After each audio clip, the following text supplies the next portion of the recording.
I know I have some time available. But anyways, I'm not gonna sweep shit under the rug for nobody. You know what I'm saying?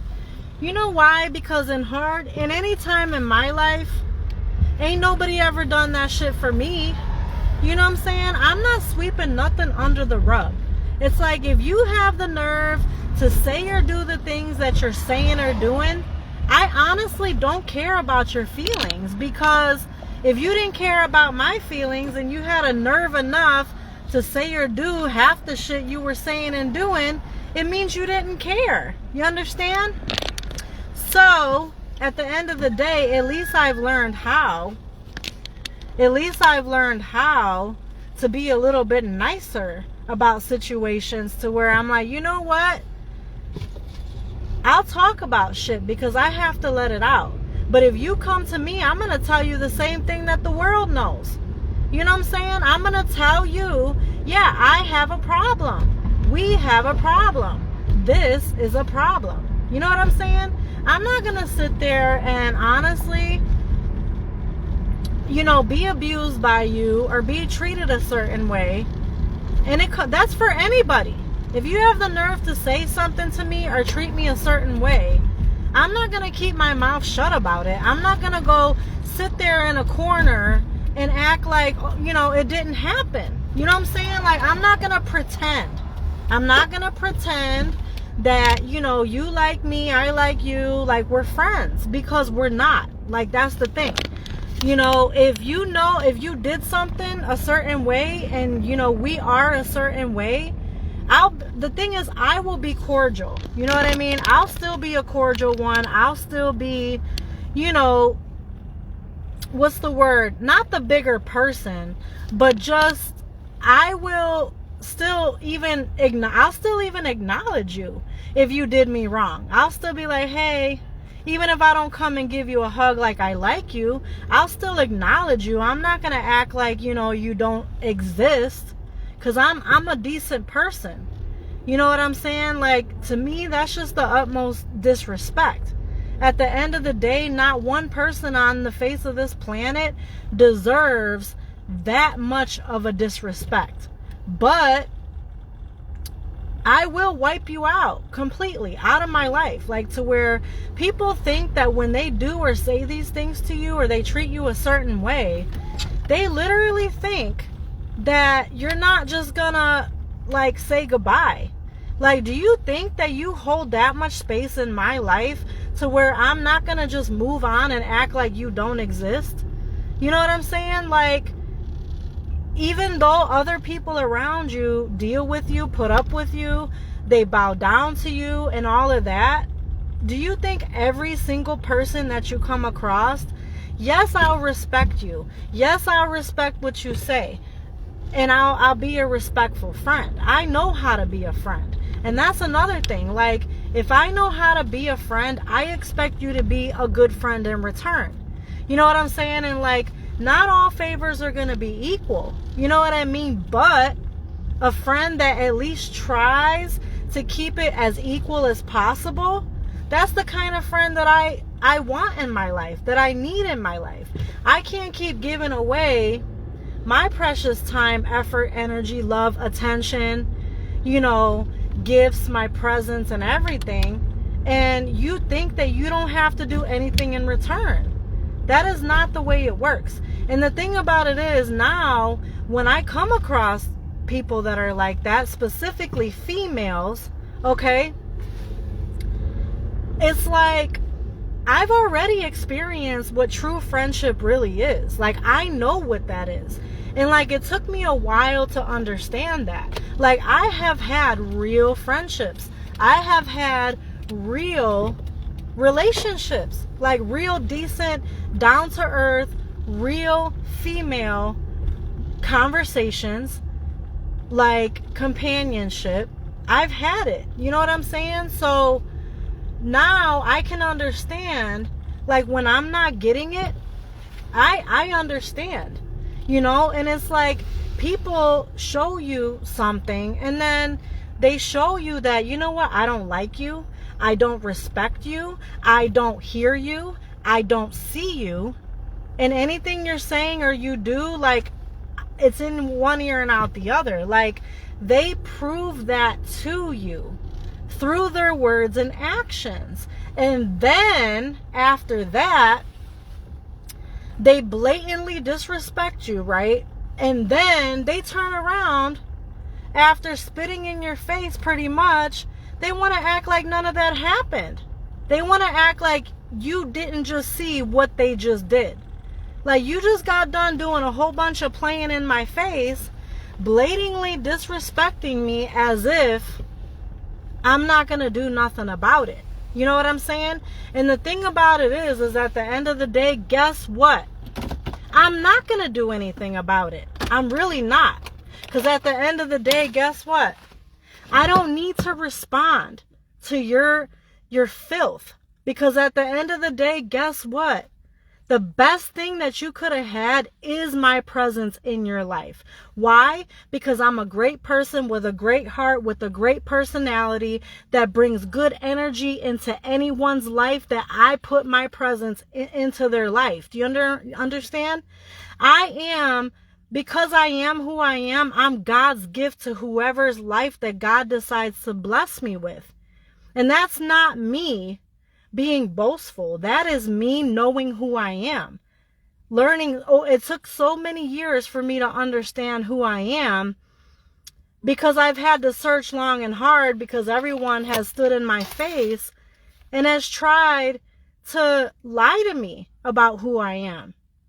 And so when you're lost enough and you have to constantly find your way back to yourself because you're constantly being disappointed, you're constantly being told you're a terrible person that doesn't do anything for anybody, doesn't show up for anybody, doesn't show up to anything, and you're like, honestly, when I step back and take a real evaluation at life, that's all I've ever done is show up for people, show up at their doorstep, buy gifts, show up at parties.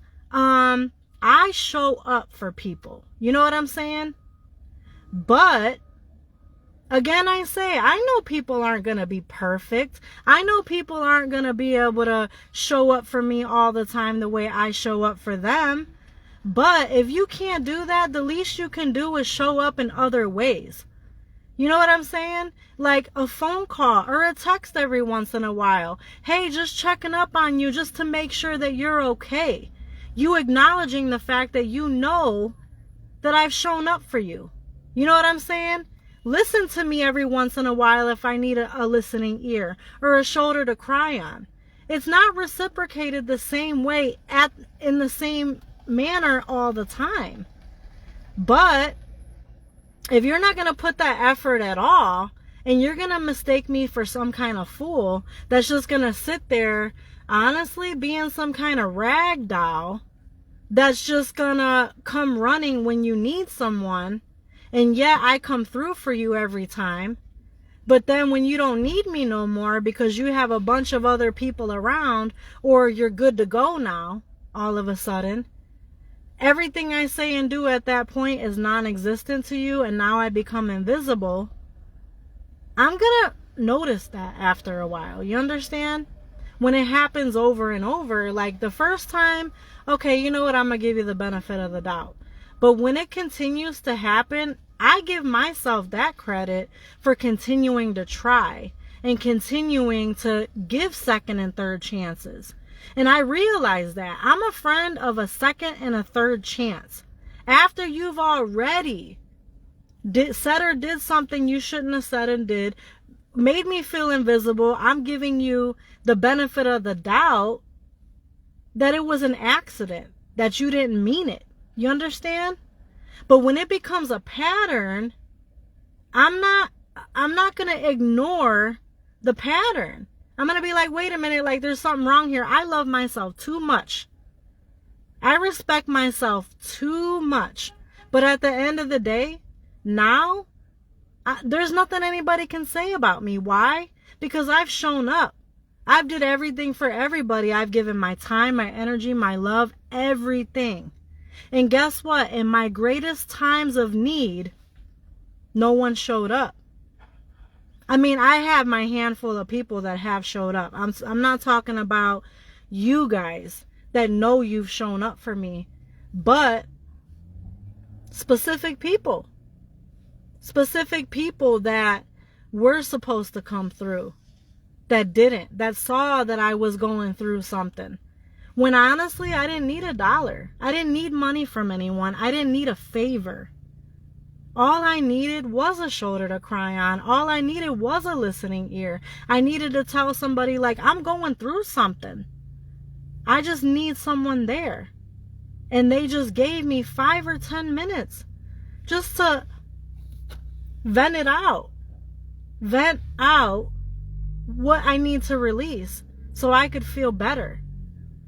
But I can only count on one hand the people that God placed in my life to be there for me through divine intervention, not the people that I was there for. The people that I was there for, that I sowed into, when I came back to Ohio, they weren't here. And it devastated me. It broke my heart. I'm like, wow, these people are not who I thought they were, and they're not who I thought they were to me.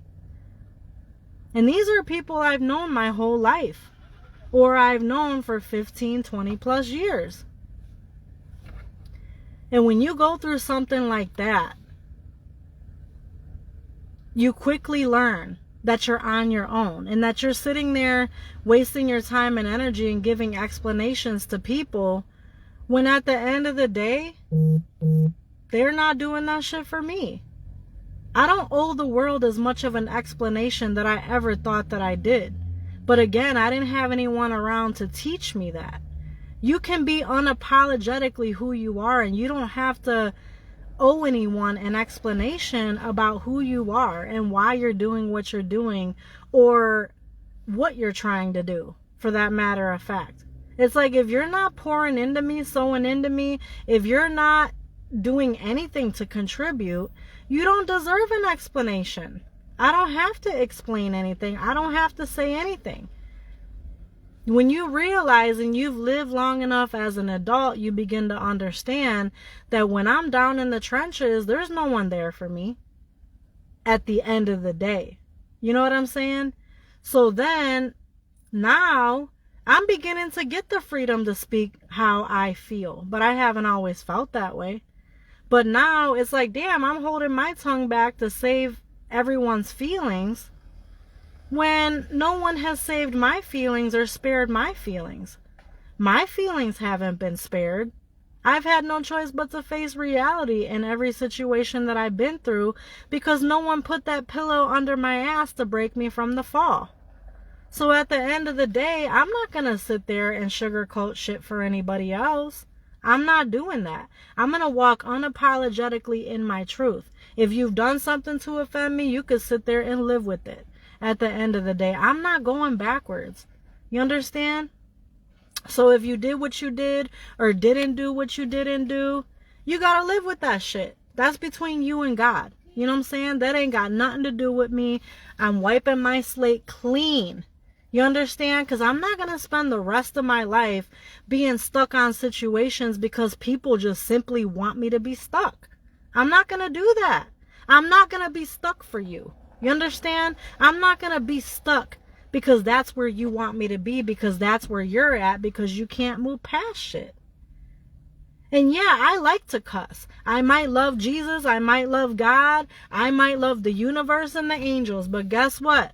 If saying a cuss word every once in a while makes me happy, like shit, damn, fuck, whatever, that's what I like. And guess what? That's what I grew up around.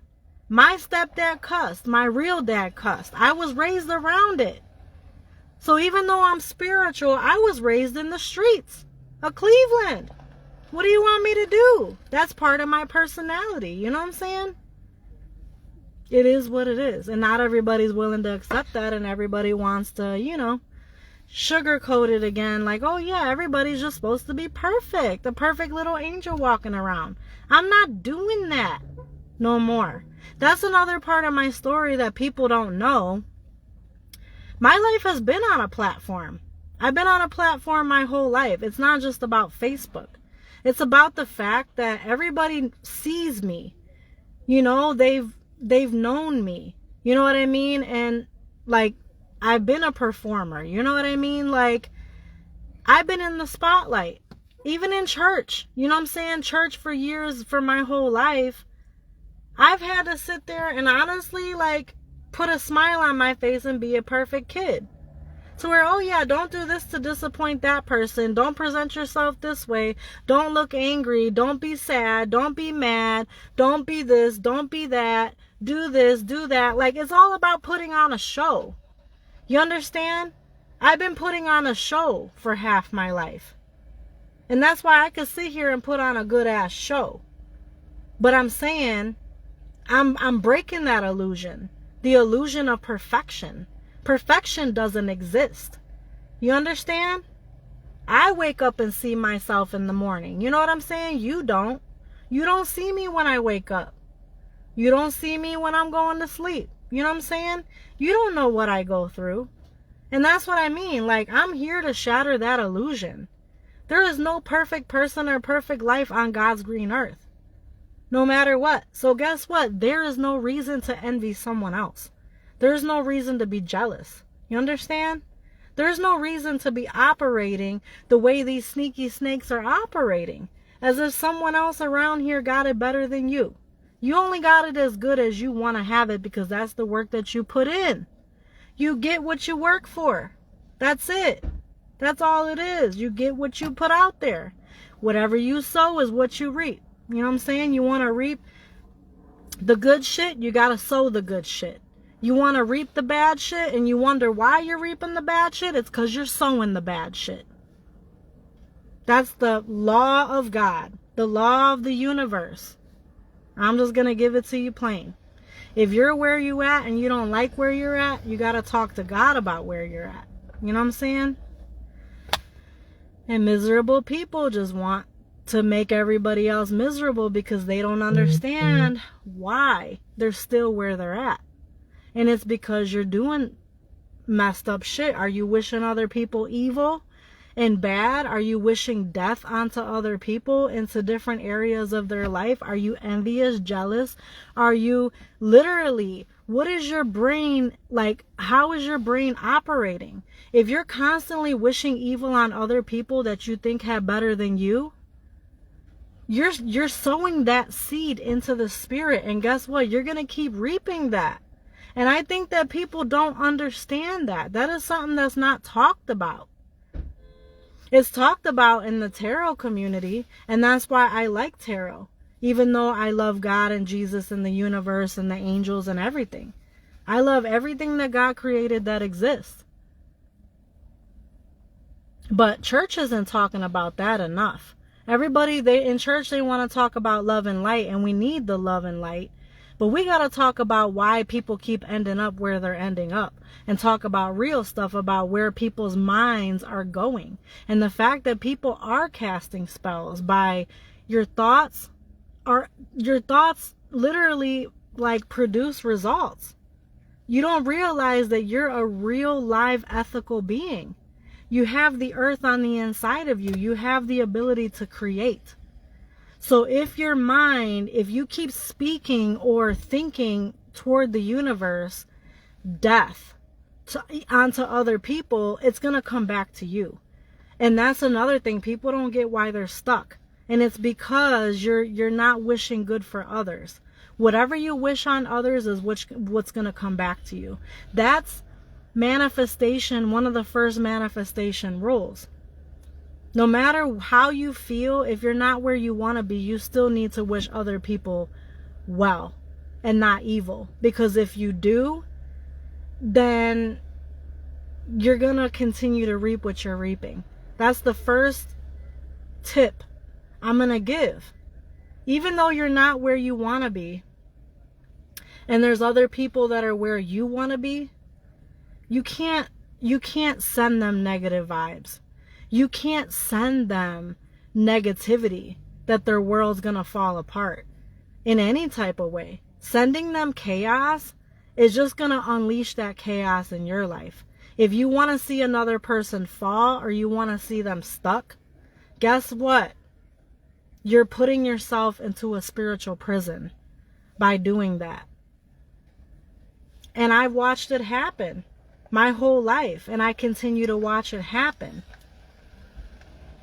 Look at the light of God shining right on me. It's ricocheting right through the mirror.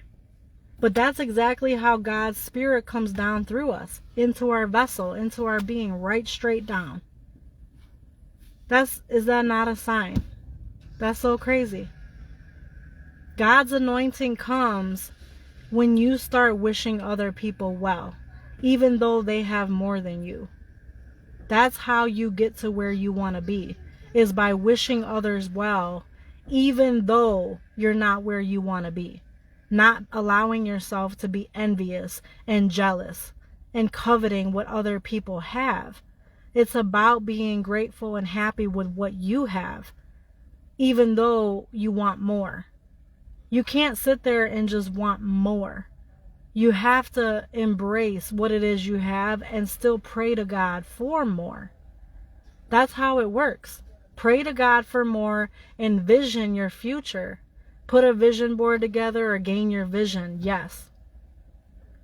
But you still have to take care of the harvest. Like if you want a bigger house, take care of the house that you got. You have to make sure your dishes are clean. Make sure your dishes are put away. Wipe out your cabinets seasonally. Wipe down your fridge. Take care of your clothes. Wash your clothes. Fold your clothes. Put your clothes away. You know what I'm saying? If you have a car and you want a better car, learn how to take care of the car you got. You got to learn how to get frequent oil changes. Check your tire pressure. Make sure your brakes are good. You know what I'm saying? Like, you have to learn how to maintain what it is you have before God gives you something more. Become faithful over what God is giving you, and He'll continue to bless you step by step, bit by bit. But we want to get impatient. And we want to look at what somebody else has. And at the end of the day, guess what? You're not going to get more if all you do is wish other people evil. I'm sorry to say it, but that's what I've learned why people stay stuck. People stay stuck because and I'll say it, I have friends that I've gone to school with and friends in my life that are way further along than I am. And yeah, I'd be like, damn, I wish I had that. You know what I'm saying? That's nice that she has that. And every once in a while, I feel a tinge of jealousy. But I catch myself. You know what I'm saying? I catch myself and say, you know what? I would love to aspire to have that. But you know what? I give that to God. And it doesn't mean that I don't feel it, because I do. But I have to snap myself out of it. Because guess what? That's just not the hand of cards that I was dealt. I have to gain an acceptance of where I am and where God has me. And that is how you move forward. That is how you move to the next level. You have to gain some positive energy in order to lift yourself out of the hole that you're in. You can't lift yourself out of a low vibration and out of the level that you're in to go to the next level if you're not gaining a more positive perspective. It's not going to happen. So, even though we're upset about all the things that we wish we could do, we have to gain an acceptance within ourselves for where we've been, make our peace with our past, and in order to embrace your future, in order to embrace your future, yours specifically, you have to be happy for the people around you, or at least make peace with your own lot in life. It's like your life isn't somebody else's life. It's not, and it's never gonna be. So figure out where you're at. You know what I'm saying? Figure out what God's trying to do with you. Figure out what is God's next step for me, and become excited about it. You know what I'm saying? It's about the excitement of your own journey. It's about embracing the fact that your life isn't going to be perfect, but that you need to enjoy every single small moment that you can. Because it's those small moments that make you feel like you're blessed if you would just learn how to embrace it. You know, because it's like there's so much to be grateful for. And it's like we have to hang on to those small moments that God gives us that's just so beautiful, you know? And the thing is, you're not going to be anybody else. You know, you're not going to be anybody else ever. So we got to get that out of our head, that no matter how much I aspire to be like someone else, I'm never going to be them.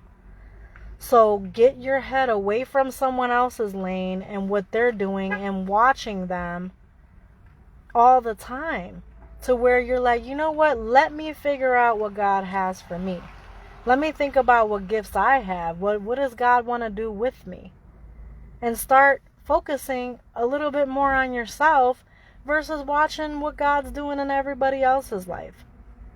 Because that is the number one dream killer, is when we're all comparing ourselves to everyone else, but like looking so much outside of ourselves all the time, to where we're forgetting that you have a life to live. You have a life of your own. You have goals of your own, passions of your own, talents of your own. What are you going to do with it? What are you going to do with what God is giving you? And what He's put you in charge of? Because God puts us all in charge of something in this life. What is that?